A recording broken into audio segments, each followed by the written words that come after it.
जंग सिर्फ हथियारों से नहीं जीती जाती। कई बार जंग धैर्य, रणनीति और समय से भी जीती जाती है।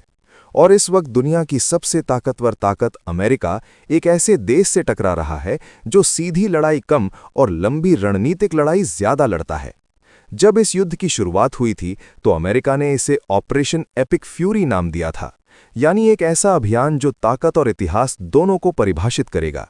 लेकिन आज हालात ऐसे बनते जा रहे हैं कि यही ऑपरेशन कहीं एपिक फेलियर में ना बदल जाए। युद्ध के पहले ही दिन अमेरिका और इजरायल ने मिलकर ईरान पर जबरदस्त हमला किया। 15,000 से ज्यादा ठिकानों को निशाना बनाया गया, लगातार एयर स्ट्राइक्स हुए और ईरान के कई बड़े सैन्य अधिकारी और सत्ता से जुड़े लोग मारे गए। इस शुरुआती सफलता ने अमेरिका को यह भरोसा दिला दिया कि उसने ईरान की कमर तोड़ दी है और अब जीत सिर्फ समय की बात है। लेकिन असली कहानी यहीं से शुरू होती है, क्योंकि जो दिख रहा था वो पूरी सच्चाई नहीं थी। दरअसल किसी भी देश की असली ताकत उसके हथियारों में नहीं बल्कि उसकी व्यवस्था में होती है। ईरान ने यही साबित किया। एक लीडर खत्म हुआ तो उसकी जगह तुरंत दूसरा आ गया। सेना की कमांड टूटने के बजाय लगातार चलती रही, सिस्टम पूरी तरह से सक्रिय रहा। और यही कारण है कि 20 दिन बाद भी ईरान न तो झुका और न ही उसके हमले रुके। इससे साफ हो गया कि सिर्फ हवाई हमलों के दम पर किसी देश को खत्म करना या वहां सत्ता परिवर्तन कराना लगभग नामुमकिन है। अमेरिका की रणनीति सिर्फ बम गिराने तक सीमित नहीं थी। उसका असली प्लान था ईरान के अंदर से व्यवस्था को तोड़ना। उसे उम्मीद थी कि ईरान की जनता, जो पहले से असंतुष्ट मानी जाती है, वो खुद ही सरकार के खिलाफ विद्रोह कर देगी।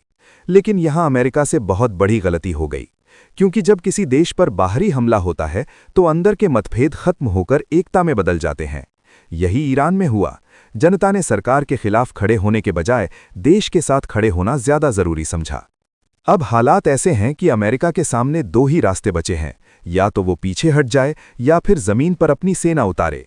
लेकिन अगर अमेरिका ने ये दूसरा रास्ता चुना तो ये युद्ध और भी खतरनाक हो जाएगा, क्योंकि हवाई हमलों में जोखिम सीमित होता है, लेकिन जमीन पर उतरने का मतलब होता है सीधे सैनिकों की जान खतरे में डालना। और जैसे ही सैनिकों की मौतें बढ़ेंगी, वैसे ही अमेरिका के अंदर भी इस युद्ध के खिलाफ आवाजें उठने लगेंगी। यही वो स्थिति है जहां युद्ध सिर्फ सैन्य नहीं बल्कि राजनीतिक भी बन जाता है। अब अगर ईरान की रणनीति को समझें तो वो इस युद्ध को जल्दी खत्म करना ही नहीं चाहता। उसकी पूरी कोशिश है कि ये युद्ध लंबा चले, क्योंकि लंबी जंग में अमेरिका की सबसे बड़ी ताकत, उसकी आर्थिक और सैन्य शक्ति ही उसकी सबसे बड़ी कमजोरी बन सकती है।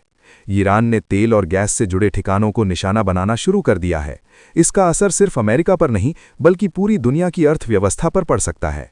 अगर तेल महंगा होता है तो महंगाई बढ़ेगी और इसका सीधा असर आम लोगों पर पड़ेगा। यानी ये सिर्फ एक सैन्य युद्ध नहीं रह गया है, बल्कि ये एक आर्थिक और रणनीतिक युद्ध बन चुका है। ईरान अमेरिका को सीधे हराने की कोशिश नहीं कर रहा, बल्कि उसे थकाने की कोशिश कर रहा है, खर्च बढ़ाकर, समय बढ़ाकर और वैश्विक दबाव बढ़ाकर। और अगर यही स्थिति बनी रही तो अमेरिका एक ऐसे मोड़ पर आ सकता है जहां आगे बढ़ना भी खतरनाक होगा और पीछे हटना भी उसकी प्रतिष्ठा के लिए नुकसानदायक होगा। अब सवाल ये नहीं है कि इस युद्ध में कौन ज्यादा ताकतवर है, असली सवाल ये है कि कौन ज्यादा समय तक टिक सकता है। क्योंकि इतिहास गवाह है, कई बार बड़ी ताकतें युद्ध मैदान में नहीं बल्कि लंबे संघर्ष में हारती हैं।